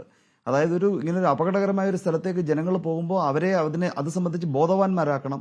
എന്നിട്ടും ഇത്തരത്തിൽ പ്രൊസഷൻസിലേക്ക് പോവുകയാണെന്നുണ്ടെങ്കിൽ അപ്പോൾ സ്വന്തം റിസ്ക് എടുത്തിട്ടാണ് പോകുന്നത്. പക്ഷേ സ്റ്റാറ്റ്യൂട്ടറി ഡ്യൂട്ടീസ്, ഇതുപോലെയുള്ള ചട്ടങ്ങളുടെ വയലേഷന് ആ ഒരു പ്രിൻസിപ്പിൾ ആപ്ലിക്കബിൾ അല്ല. കാരണം അങ്ങനെ ജനങ്ങൾ പോകുമ്പോൾ അവരുടെ സുരക്ഷിതത്വം ഉറപ്പാക്കാൻ വേണ്ടി ചട്ടങ്ങൾ സർക്കാർ രൂപീകരിക്കേണ്ടതായിട്ടുണ്ട്. അങ്ങനെയുള്ള ചട്ടങ്ങൾ സമിതിയുണ്ട്. ഈ ജില്ലാ മേൽനോട്ട സമിതി എല്ലാം പരിശോധിക്കണം. അതായത് അവിടെ ഓരോ സ്ഥലത്തെയും ഭൂപ്രകൃതി, എഴുന്നള്ളിക്കുന്ന സ്ഥലത്തിന്റെ അവസ്ഥ, സ്ഥലലഭ്യത, ആളുകളുടെ എണ്ണം, ആനകളുടെ എണ്ണം, ഇതൊക്കെ തന്നെ പരിശോധിക്കുന്ന രൂപത്തിൽ ഒരു മേൽനോട്ട സമിതി എല്ലായിടത്തും പ്രവർത്തിക്കുന്നുണ്ട് എന്ന് നമുക്ക് പറയാൻ പറ്റുമോ? ഇല്ല എന്ന് തന്നെയാണ് എനിക്ക് തോന്നുന്നത്. തീർച്ചയായിട്ടും പ്രവർത്തിക്കേണ്ടതായിട്ടുണ്ടല്ലോ. എല്ലാ ജില്ലകളിലും ഇത് കോൺസ്റ്റിറ്റ്യൂട്ട് ചെയ്തിട്ടുണ്ട് എന്നാണ് എനിക്ക് അറിയാൻ കഴിഞ്ഞത്. പക്ഷേ അത് ഇഫക്റ്റീവായിട്ട് അത് ഫംഗ്ഷൻ ചെയ്യുന്നുണ്ട് എന്ന് ഉറപ്പുവരുത്തേണ്ടതായിട്ട് എക്സ് ഒഫീഷ്യോ ആയിട്ടുള്ള മെമ്പേഴ്സാണ് അതിനകത്തുള്ളത് നല്ലൊരു ശതമാനവും. അപ്പോൾ ഇത് ഉറപ്പുവരുത്തേണ്ടതായിട്ടുള്ളത് ഈ ഡിസ്ട്രിക്ട് കമ്മിറ്റിയാണ്. അത് പിന്നെ ബഹുമാനപ്പെട്ട ഹൈക്കോടതി സീസ് ചെയ്തിരിക്കുന്ന ഒരു മാറ്റർ അല്ലേ. ഈ വിഷയം ബഹുമാനപ്പെട്ട സുപ്രീം കോടതിയുടെ പരിഗണനയിലുമുണ്ട്. അപ്പൊ ചട്ടങ്ങൾ നടപ്പിൽ വരുത്തുകയാണെങ്കിൽ ഇത്തരത്തിലുള്ള വിഷയങ്ങൾ ഗെറ്റ് ഓവർ ചെയ്യാൻ കഴിയുന്നതാണ്. ഇന്നിപ്പോൾ ഹൈക്കോടതി സ്വമേധയാണ് മാധ്യമങ്ങളിലെ വാർത്ത കണ്ട് സ്വമേധയാണ് ഇതിന്മേൽ ചോദ്യങ്ങൾ ചോദിച്ചിരിക്കുന്നത് ഹൈക്കോടതി. ആ തരത്തിൽ സുപ്രീം കോടതി നേരിട്ട് ഇടപെടേണ്ട ഒരു വിഷയമായി ഇത് മാറുകയല്ലേ? ഇവിടെ നിന്ന് പോകുന്ന ഹർജികൾ പരിഗണിക്കുന്നതിനപ്പുറം. സുപ്രീം കോടതി അപ്പീൽ നടപടിക്രമങ്ങളിൽ അങ്ങനെ ചെയ്യാറില്ല സ്മൃതി. കാരണം ബഹുമാനപ്പെട്ട ഹൈക്കോടതിയുടെ പരിഗണനയിൽ ഇരിക്കുന്ന ഒരു കേസാണ് എന്നതുകൊണ്ട് തന്നെ സുപ്രീം കോടതി സ്റ്റേ ചെയ്തിരിക്കുന്നത് ഈ നാട്ടാന പരിപാലന ചട്ടത്തിന് വിരുദ്ധമായിട്ട് ബഹുമാനപ്പെട്ട ഹൈക്കോടതി നടത്തിയിട്ടുള്ള നിർദ്ദേശങ്ങളാണ് സ്റ്റേ ചെയ്തിരിക്കുന്നത്. ബാക്കി വിഷയങ്ങളെല്ലാം ഹൈക്കോടതിയുടെ പരിഗണനയിലാണ്. അപ്പോൾ മനുഷ്യന്റെ ജീവന് അപകടം സംഭവിക്കുമ്പോൾ ഹൈക്കോടതിയെ സംബന്ധിച്ചിടത്തോളം കണ്ണുകെട്ടിയിരിക്കാൻ കഴിയില്ല. എവിടെയാണ് ലാപ്സ് വന്നത് എന്നത് വളരെ ആശങ്കയോടുകൂടി തന്നെ പരിശോധിക്കും. അതിനൊക്കെയുള്ള ഭരണഘടനാപരമായിട്ടുള്ള അധികാരങ്ങളുണ്ട്. പക്ഷേ സുപ്രീം കോടതിക്ക് ഈ ഒരു അവസരത്തിൽ അവർക്കത് ഇടപെടാൻ കഴിയും, അല്ലെങ്കിൽ അതിനുള്ള സന്നദ്ധതയുണ്ടെന്ന് തോന്നുന്നില്ല. മൃഗസ്നേഹികൾ ഇതിനു മുമ്പ് ഈ വിഷയം പരാമർശിച്ചുകൊണ്ട് ഈ സുപ്രീം കോടതി സ്റ്റേ ചെയ്തിരിക്കുന്ന ഡയറക്ഷൻസ് ആ സ്റ്റേ വെക്കേറ്റ് ചെയ്യണമെന്ന് ആവശ്യപ്പെടുകയുണ്ടായി. അന്ന് സന്ദർഭവശാൽ അതിനെ എതിർത്തുകൊണ്ട് കോടതിയിൽ ഹാജരായ ഒരു കക്ഷിക്ക് വേണ്ടി ഹാജരായ വ്യക്തിയാണ് ഞാൻ. അപ്പോൾ കോടതി പറഞ്ഞത് നിങ്ങൾ ഹൈക്കോടതിയിലേക്ക് പോകൂ എന്നുള്ളതാണ് അവരോട് പറയുകയുണ്ടായത്. ബഹുമാനപ്പെട്ട ഹൈക്കോടതി സീസ് ചെയ്തിരിക്കുന്ന ഒരു വിഷയമാണ്. ഹൈക്കോടതിക്ക് നടപടികൾ എടുക്കാനുള്ള ആർജവമുണ്ട്, അതിനുള്ള ഉത്തരവാദിത്വമുണ്ട്. അപ്പോൾ ഹൈക്കോടതിയുടെ പരിഗണനയിൽ ഈ ചട്ടങ്ങൾ എങ്ങനെ ഇഫക്റ്റീവായിട്ട് എൻഫോഴ്സ് ചെയ്യുന്നു എന്നുള്ളത് പരിശോധിക്കപ്പെടേണ്ടത് തന്നെയാണ്. പിന്നെ നേരത്തെ ഇവിടെ മതപരമായ വിഷയങ്ങളിൽ ആനയെ കൊണ്ടുവരുന്നത് സംബന്ധിച്ച് ഈ ആയിരക്കണക്കിന് വർഷങ്ങളായി മനുഷ്യൻ ആനയെ യുദ്ധത്തിന് വരെയും മഗധ സാമ്രാജ്യത്തിലെ ബിംബിസാരൻ മുതൽ നാം പരിശോധിക്കുമ്പോൾ യുദ്ധത്തിന് വരെയും ആനകളെ ഉപയോഗിച്ചുകൊണ്ടിരുന്ന ഒരു സാഹചര്യമുണ്ട്. അങ്ങനെ ഒരു ചരിത്രവുമുണ്ട്. പക്ഷേ ഒരു പരിഷ്കൃത സമൂഹത്തിൽ ആനയെ നാം ജനങ്ങൾക്കിടയിലേക്ക് കൊണ്ടുവരുമ്പോൾ ചട്ടങ്ങൾ ശക്തമായിട്ട് എൻഫോഴ്സ് ചെയ്ത് അവരുടെ സുരക്ഷിതത്വം ഉറപ്പുവരുത്തുവാനുള്ള ഉത്തരവാദിത്വം സർക്കാരിനുണ്ട്. ഇതെല്ലാം കണ്ടുകൊണ്ട് കോടതികളുണ്ട്. അപ്പോൾ അങ്ങനെ ഒരു പാസ്റ്റ് ഇല്ല എന്ന് നമുക്ക് പറയാൻ കഴിയില്ല. പക്ഷേ ജനങ്ങളുടെ ജീവിക്കുവാനുള്ള അവകാശം ഉറപ്പുവരുത്തേണ്ടതായിട്ടുണ്ട്.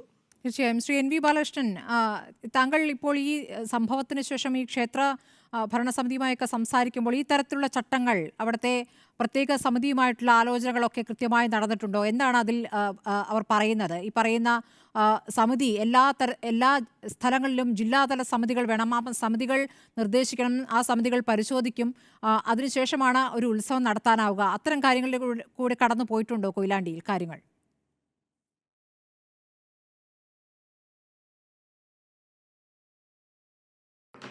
സ്മൃതി, നമ്മൾക്കിപ്പോൾ പണ്ടാരോ പറഞ്ഞതുപോലെ ഏട്ടിലെ പശുവാണ് ഇതൊക്കെ. കടലാസിൽ ഇതൊക്കെ എഴുതി വെച്ചിട്ടുണ്ടെന്നല്ലാതെ ഈ ചട്ടങ്ങളൊക്കെ പാലിച്ചിട്ട് ഒരു ഉത്സവം നടത്തുക എന്ന് പറയുന്നത് ഒരു ഉത്സവാഘോഷ കമ്മിറ്റിക്ക് സാധ്യമല്ല എന്നതാണ് വസ്തുത. അത് നമ്മൾ മനസ്സിലാക്കാതിരുന്നിട്ട് കാര്യം. ഈ കടലാസുകളൊക്കെ ഉണ്ട്, വനംവകുപ്പ് പരിശോധിക്കണം, ഇന്ന കാര്യങ്ങൾ വേണം, ഇത്ര 3 മീറ്റർ ആകാൻ, ഇങ്ങനെയൊക്കെ നമുക്ക് പറഞ്ഞുകൊണ്ടിരിക്കാം. പക്ഷേ ഇത്രയധികം ആളുകൾ വരികയും ജനങ്ങളിൽ നിന്ന് പണം ശേഖരിക്കുകയും ഒക്കെ ചെയ്യുന്ന ഒരു ഉത്സവാഘോഷത്തിന് ഈ നിലയിലുള്ള കാര്യങ്ങൾ നടപ്പിലാക്കുക എന്ന് പറയുന്നത് പ്രായോഗികമായി സാധ്യമാവുന്ന ഒരു കാര്യമല്ല എന്നാണ് എൻ്റെ ഒരു അനുഭവത്തിൽ നിന്ന് ഈ കാര്യങ്ങളെക്കുറിച്ച് മനസ്സിലാക്കിയതെന്ന് എനിക്ക് പറയാൻ പറ്റും. ഇതൊക്കെ വെറുതെ ഒരു കാര്യങ്ങൾ നടത്തുന്നതിന് വേണ്ടിയിട്ടുള്ള കുറേ വാചകങ്ങൾ എന്നതിനപ്പുറത്തോട്ട് പ്രായോഗികമായി ജനങ്ങൾക്കിടയിൽ സാധ്യമല്ല. നമ്മൾ ഈ ഓരോ കാര്യവും പരിശോധിക്കുക. ഇപ്പം പറയാണ് പടക്കം പൊട്ടിച്ചത് ദൂരെ നിന്നാണ്, ചെറിയ ശബ്ദമാണ് കേട്ടത്. സത്യമാണ്. ഈ മണക്കുളങ്ങര ക്ഷേത്രത്തിൽ എനിക്കറിയാം പടക്കം പൊട്ടിക്കുന്നതിന്, ഈ പറയുന്ന വെടിക്കെട്ടുകൾ പൊട്ടിക്കുന്നതിന് ഒരു ഗ്രൗണ്ടിലാണ് സാധാരണയായി പൊട്ടിക്കുക. അതിനു മുമ്പ് ആനകളെ ലോക്ക് ചെയ്യുക എന്ന് പറയുന്ന ഒരു കാര്യം നടത്തിയിട്ടാണ് സാധാരണ പൊട്ടിക്കുക. ഇത് ആഘോഷ വരവിന്റെ ഭാഗമായി പതിവില്ലാത്തൊരു അമ്പലം കമ്മിറ്റിയുടെ ആളുകൾ ആരും അതൊരു പക്ഷേ അറിഞ്ഞിട്ട് പോലും ഉണ്ടാവില്ല. ഈ ആഘോഷ വരവിന്റെ ഭാഗമായിട്ട് കുറച്ച് അപ്പുറത്ത് അങ്ങോട്ട് പടക്കം പൊട്ടിക്കുക. ആ പടക്കം പൊട്ടിക്കുമ്പോൾ അത് ആനയ്ക്ക് പ്രകോപനമായോ പറയാൻ എനിക്ക് പറ്റില്ല. കാരണം വെച്ചാൽ ഞാൻ തൊട്ടടുത്ത് ഞാൻ കണ്ടുകൊണ്ടിരിക്കുന്നുണ്ട്, ഇതിന്റെ ഈ കാര്യങ്ങൾ ഞാൻ കണ്ടുകൊണ്ടിരിക്കുന്നുണ്ട്. അതാണോ ആനയ്ക്ക് പ്രകോപനമായി ചോദിച്ചാൽ ആയിരിക്കാം. നമ്മൾ മനസ്സിലാക്കേണ്ട ഒരു പ്രശ്നം എന്താണെന്ന് വെച്ചാൽ ചെറിയ ശബ്ദമാണെന്നൊക്കെ നമ്മൾ എന്ത് അടിസ്ഥാനത്തിലാണ് പറയുന്നത്? മനുഷ്യന്റെ കാതുകളിൽ ഈ ഒരു ഇത്ര ഡെസിബൽ ശബ്ദം ഉണ്ടാക്കുന്ന പ്രകമ്പനമാണ് ആനയുടെ കാതുകളിൽ ഉണ്ടാക്കുന്നത് പറഞ്ഞാൽ എന്തൊരു അസംബന്ധമാണത്. നമുക്കറിയാവുന്ന ഒരു കാര്യം എന്താണെന്ന് വെച്ചാൽ ചെറിയ ശബ്ദങ്ങളെ പോലും അതിന്റെ തലച്ചോറിൽ വലിയ പ്രകമ്പനം ഉണ്ടാക്കുന്ന ഒരു ജീവിയാണ് ആന. ചെറിയ ശബ്ദങ്ങൾ പോലും അതിനെ വിരളി പിടിപ്പിച്ചുകൊണ്ടിരിക്കും. ഇത് നമുക്കറിയാവുന്നു. ഇവിടെ പ്രശ്നം ഇത്രയാണ്, ഇതുപോലുള്ള ഒരു ജീവിയെ നമ്മൾ കൊണ്ടു നടന്ന് ഇത്രയൊക്കെ അപകട സാധ്യതയുള്ള ഒരു കാര്യം നമ്മൾ ചെയ്തുകൊണ്ടിരിക്കുന്നത് എന്തിനാണ്? അത് പറയുമ്പോൾ നമ്മൾ മനുഷ്യർ 2000 വർഷം മുമ്പൊക്കെ ആനയെ ഉപയോഗിച്ചതിൻ്റെ ചരിത്രമൊക്കെ ഉണ്ട്. നമ്മൾ കുരുക്ഷേത്ര യുദ്ധത്തിൽ ഇത്ര അക്ഷൗണി ആനകളുടെ അക്ഷൗണിയെ കുറിച്ചൊക്കെ നമ്മൾ പറയുന്നുണ്ട്. പ്രശ്നം അതൊന്നുമല്ല. ആനയെ ഈ തരത്തിലൊക്കെ മരം പിടിക്കാനും മറ്റു കാര്യത്തിലൊക്കെ ഉപയോഗിച്ചിട്ടുണ്ട്. നമ്മളെ കേരളത്തിൻ്റെ ഉത്സവാഘോഷങ്ങളുടെയും ക്ഷേത്രങ്ങളുടെയും പഴക്കവും ചരിത്രവും ഒക്കെ എടുത്താൽ തന്നെ എത്ര കാലമായിട്ടുണ്ട് ഈ നിലയിൽ വമ്പിച്ച ആഘോഷങ്ങൾക്ക് ആനയെ ഉപയോഗിക്കാൻ തുടങ്ങി എന്നുള്ളത് നമുക്ക് മനസ്സിലാവും. ഇന്നിപ്പോൾ നമ്മൾ വിചാരിച്ചാൽ അത് ഒഴിവാക്കാൻ നമ്മൾ പരിഷ്കൃതമായ മനുഷ്യർക്ക് സാധ്യമല്ലേ എന്നുള്ളതാണ് ചോദ്യം. നമുക്ക് വേണമെങ്കിൽ റോബോട്ടിക് ആനകളെ ഉണ്ടാക്കാം, ഇനി അല്ലെങ്കിൽ രഥങ്ങളോ അതുപോലുള്ള കാര്യങ്ങൾ ഉപയോഗിക്കാം. ഇതൊക്കെ റോബോട്ടിക് ആനകൾ എന്നൊക്കെയുള്ള ചർച്ചകൾ ഒരു ഘട്ടത്തിൽ വന്നതാണ്. പിന്നീട് വീണ്ടും പഴയ രൂപത്തിലേക്ക് കാര്യങ്ങൾ എത്തുകയായിരുന്നു. ഡോക്ടർ പി കെ സുമോദൻ, ഇപ്പോൾ ഒരു പ്രായോഗികമായ ഒരു നിർദ്ദേശം ഈ കാര്യത്തിൽ മുന്നോട്ട് വെക്കാനുണ്ടോ?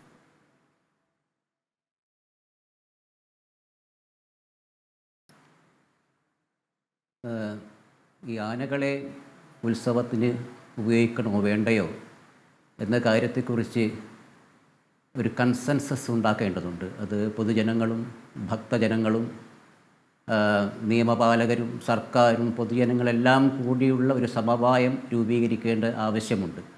അല്ലാതെ പെട്ടെന്ന് നമ്മൾ ഒരാൾ ഇത് ഉപയോഗിക്കാൻ പാടില്ല എന്ന് പറയുമ്പോൾ പലപ്പോഴും അതിന് വിപരീതമായ ഫലമാണ് ഉണ്ടാവുക, അതിന് എതിർപ്പ് തീർച്ചയായിട്ടും ഉണ്ടാകും. അപ്പോൾ അത്തരം ഒരു ഏകപക്ഷീയമായ ഒരു തീരുമാനം നമുക്ക് സാധ്യമല്ല. അതുകൊണ്ട് തന്നെ എല്ലാവരും കൂടിയാലോചിച്ചിട്ടുള്ള ഒരു തീരുമാനം തന്നെയാണ് ഉണ്ടാകേണ്ടത്. അതിൽ പിന്നെ ശാസ്ത്രജ്ഞന്മാരെ കൂടി ഉൾപ്പെടുത്തണം. ഞാൻ ഇന്ന് രാവിലെ ഒരു ഫോറസ്റ്റ് ഉദ്യോഗസ്ഥനുമായി സംസാരിച്ചിരുന്നു. അദ്ദേഹം പറയുന്നത് പല ആന സംരക്ഷകർക്കും, പാപ്പാന്മാരെ പോലെയുള്ള ആനയെ സംരക്ഷിക്കുന്ന ആളുകൾക്ക് പലർക്കും ആനയെക്കുറിച്ച് പൂർണ്ണമായ വലിയ ബോധ്യമൊന്നുമില്ല. പ്രത്യേകിച്ചും അതിൻ്റെ ഫിസിയോളജിയെ പറ്റിയൊന്നും അറിയാത്ത ആളുകളാണുള്ളത്. അദ്ദേഹം ഒരു ഇൻസിഡൻറ്റ് പറയുകയുണ്ടായി. ഒരു ഫെസ്റ്റിവലിൻ്റെ ഇടയ്ക്ക് ഒരു ആനയുടെ ചെവി ആട്ടാതിരിക്കാൻ ചെവിയുടെ അടിയിൽ ഒരു വടി വെച്ച് നിർത്തിയിരിക്കുകയാണ് അത്രേ. അപ്പം ചെവി ആട്ടിയില്ലെങ്കിൽ ആനയ്ക്ക് അതിൻ്റെ ബോഡി ടെമ്പറേച്ചർ കുറക്കാൻ പറ്റുകയില്ല. അതാണ് ഏറ്റവും വലിയ മാർഗമെന്ന് പറയുന്നത്, ചെവി ആട്ടുക എന്നുള്ളതാണ്. ഇത്തരത്തിലുള്ള എന്താ പറയുന്നത്, കാര്യമായ അറിവില്ലാത്ത ട്രെയിനിങ് ഇല്ലാത്ത ആളുകളാണ് ആനകളെ പരിരക്ഷിക്കുന്നത്. അതും ഒരു വലിയ പ്രശ്നം തന്നെയാണ്. അതുകൊണ്ട് തന്നെ നന്നായി ട്രെയിൻ ചെയ്ത ആൾക്കാരായിരിക്കണം ആനകളെ പരിരക്ഷിക്കാൻ നിയോഗിക്കേണ്ടത്. അത് എനിക്ക് തോന്നുന്നത് നമ്മുടെ എല്ലാം ഫോറസ്റ്റ് ഡിപ്പാർട്ട്മെൻറ്റിന് വിട്ടുകൊടുക്കേണ്ട ആവശ്യമില്ല. നമുക്ക് വെറ്റിനറി യൂണിവേഴ്സിറ്റികളെ ഇത്തരം കാര്യങ്ങൾക്കായി ഉപയോഗിക്കാവുന്നതാണ്. നിർഭാഗ്യവശാൽ നമുക്ക് ആനകളെ പറ്റിയ കാര്യക്ഷമമായിട്ടുള്ള റിസർച്ചൊന്നും കേരളത്തിൽ നടക്കുന്നില്ല എന്നുള്ളതാണ് സങ്കടകരമായ കാര്യം. അത്തരം റിസർച്ചുകളും ധാരാളം നടക്കേണ്ടതുണ്ട്. അങ്ങനെ എല്ലാ വിധത്തിലും പ്രാക്ടിക്കലായിട്ടുള്ള ഒരു സൊല്യൂഷനാണ് നമ്മൾ കണ്ടെത്തേണ്ടത്. പെട്ടെന്ന് നമുക്ക് പറയാൻ പറ്റും ആനകളെ ഉത്സവത്തിൽ ഉപയോഗിക്കാൻ പാടില്ല, അത് നിരോധിക്കണമെന്ന് ഒറ്റയടിക്ക് പറയാൻ പറ്റുമെങ്കിലും അത് പ്രായോഗികമല്ല എന്നാണ് എനിക്ക് തോന്നുന്നത്. ശ്രീ വത്സൻ ചെമ്പക്കര, ഇത് മൃഗസ്നേഹികളുടെ ഒരു വാദം എന്ന നിലയ്ക്ക് മാത്രമാണോ ഈ ഉത്സവ കമ്മിറ്റികളൊക്കെ? ഇപ്പോൾ താങ്കൾ ഇപ്പോൾ കേരള ഫെസ്റ്റിവൽ കോർഡിനേഷൻ കമ്മിറ്റിയുടെ പ്രതിനിധിയാണല്ലോ, നിങ്ങളൊക്കെ അതിനെ ആ രൂപത്തിലാണോ കാണുന്നത്? അതിലപ്പുറം ഈ ആനകളെ എഴുന്നള്ളിപ്പിക്കൽ ആനകളുടെ ഉടമകളുടെ തൊട്ട് പാപ്പാന്മാരുടെ വരെ ഒരു ഉപജീവന മാർഗം എന്ന നിലയ്ക്ക് അതിനെ വേറെ രൂപത്തിലാണോ നിങ്ങൾ അതിനെ കാണുന്നത്?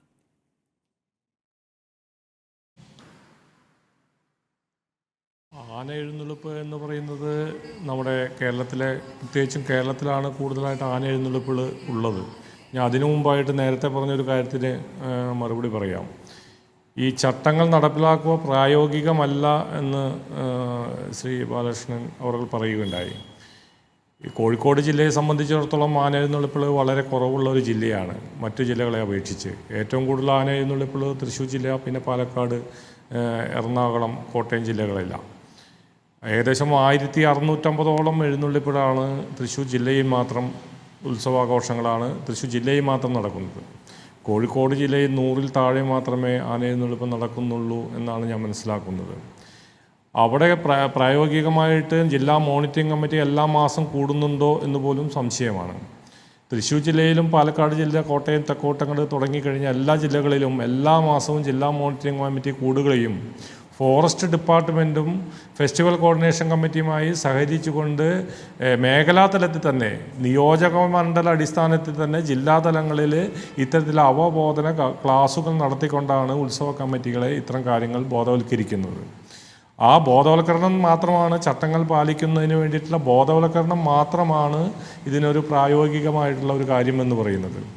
ഇത് ചട്ടം നടപ്പിലാക്കാൻ പ്രായോഗികമല്ല എന്ന് പറയുന്നതിനൊപ്പം തന്നെ ഈ ആന എഴുന്നള്ളിക്കുന്ന ക്ഷേത്ര കമ്മിറ്റികൾക്ക് ഉത്തരവാദിത്തമുണ്ട്.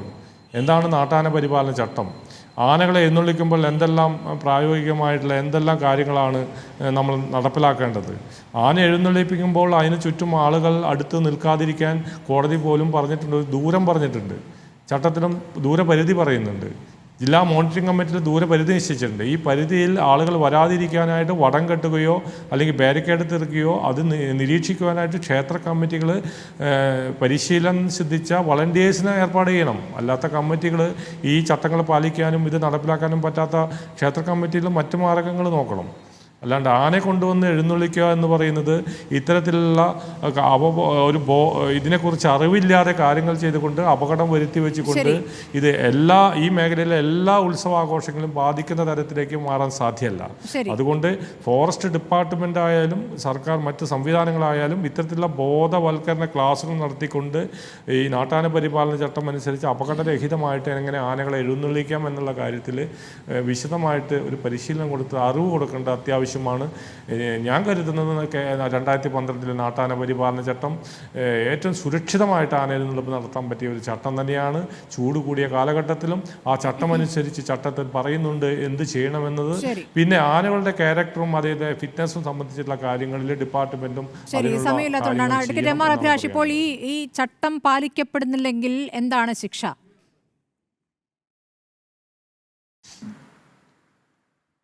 ബഹുമാനപ്പെട്ട ഹൈക്കോടതി ഓൾറെഡി ഡയറക്ഷൻസ് കൊടുത്തിട്ടുള്ളതാണ്. നിർദ്ദേശങ്ങൾ ലംഘിച്ചു കഴിഞ്ഞാൽ കോടതി അലക്ഷ്യ നടപടികൾ എടുക്കാൻ കഴിയുന്നതാണ്. ചട്ടം പാലിക്കാതെ ഇനി ചട്ടത്തിന്റെ ലംഘനം സംഭവിക്കാതിരിക്കാനും ഉചിതമായിട്ടുള്ള നിർദ്ദേശങ്ങൾ കൊടുക്കാൻ കഴിയുന്നതാണ്. ഈ 2012 ക്യാപ്റ്റീവ് എലിഫന്റ് റൂൾസ് ഇൻഇഫക്റ്റീവ് ആണെന്ന് ഞാൻ കരുതുന്നില്ല. ഇഫക്റ്റീവായിട്ട് ഇംപ്ലിമെന്റ് ചെയ്യുവാൻ ഹൈക്കോടതിയുടെ നിർദ്ദേശങ്ങൾ, ശക്തമായിട്ടുള്ള നിർദ്ദേശങ്ങളുണ്ടെങ്കിൽ അത് കഴിയും. അത് ഫെയിലിയർ അതിനകത്ത് വന്നു കഴിഞ്ഞു കഴിഞ്ഞാൽ അലക്ഷ്യ നടപടികൾ എടുക്കാൻ കഴിയുന്നതാണ്. പക്ഷേ ഈ ഉത്സവങ്ങളിൽ പോകുന്ന സാധാരണക്കാരെ സംബന്ധിച്ചൊരു പ്രശ്നമുണ്ടല്ലോ അഡ്വക്കേറ്റ് എം ആർ അഭിലാഷ്. ഇപ്പോൾ എവിടെയാണ് കൃത്യമായി ചട്ടം പാലിക്കപ്പെട്ടിട്ടുള്ളത്? ഈ ഉത്സവത്തിൽ ആനകൾ ഉണ്ടെങ്കിലും നമ്മൾ പോയാൽ നമ്മൾ സേഫ് ആയിരിക്കും എന്ന ഉറപ്പ് എങ്ങനെ കിട്ടും? അങ്ങനെ ഒരു വിഷയം കൂടി ഉണ്ടല്ലോ. അല്ല, ഡിസ്ട്രിക്ട് ലെവൽ കമ്മിറ്റിയും ഈ ഉത്സവം നടത്തിപ്പുകാർ മുതൽ എല്ലാവർക്കും ഇതിനകത്ത് ഉത്തരവാദിത്തങ്ങളുണ്ടല്ലോ. അപ്പോൾ ഡിസ്ട്രിക്ട് ലെവലിൽ ഒരു മോണിറ്ററിംഗ് കമ്മിറ്റി ഉള്ള സ്ഥിതിക്ക്, സർക്കാർ ഉള്ള സ്ഥിതിക്ക്, കോടതികളുള്ള സ്ഥിതിക്ക് ഇവരെല്ലാവരും കൂടെ കൺസൾട്ടഡ് ആയിട്ട് എല്ലാം കൂടെ ഒരു ഇഫക്റ്റീവായിട്ട് സ്റ്റെപ്സ് എടുത്തു കഴിഞ്ഞാൽ എന്തുകൊണ്ട് ഇത് നടപ്പിലാക്കാൻ കഴിയില്ല? ശരിയാണ് താങ്കൾ ചോദിച്ചത്. സാധാരണ ജനങ്ങളുടെ സുരക്ഷിതത്വം ഉറപ്പുവരുത്തേണ്ടതായിട്ടുണ്ട്. ഉത്സവത്തിന് പോകുന്നവർ അവരുടെ ജീവൻ റിസ്ക് ചെയ്തിട്ടല്ല പോകേണ്ടതായിട്ടുള്ളത്. അത് ഉറപ്പുവരുത്താൻ ചട്ടങ്ങൾ ഇഫക്റ്റീവായിട്ട് ഇംപ്ലിമെന്റ് ചെയ്യണം. പലപ്പോഴും ദുരന്തങ്ങൾ നടന്നു കഴിഞ്ഞതിന് ശേഷമാണ് നമ്മുടെ മെഷീനറിയൊക്കെ ഒന്ന് ആക്റ്റീവായിട്ട് വരുന്നത്. ശരി, കോടതിയുടെ ചോദ്യങ്ങൾക്ക് ദേവസ്വം ബോർഡ് അടക്കം എന്താണ് മറുപടി? ഗുരുവായൂർ ദേവസ്വം അടക്കം എന്ത് മറുപടി നൽകുന്നു എന്ന് അറിയേണ്ടതുണ്ട്. അതിനപ്പുറം ഇപ്പോൾ മുഖ്യമന്ത്രി യോഗം വിളിക്കുന്നു. അതിൽ പുതിയ വല്ല തീരുമാനങ്ങൾ ഉണ്ടാകുമോ എന്നും പരിശോധിക്കാം. വളരെ നന്ദി advocate M R Abhilash, Valsan Chembakkara, NV Balakrishnan, ഒപ്പം തന്നെ ശ്രീ ഡോക്ടർ PK സുമോദൻ.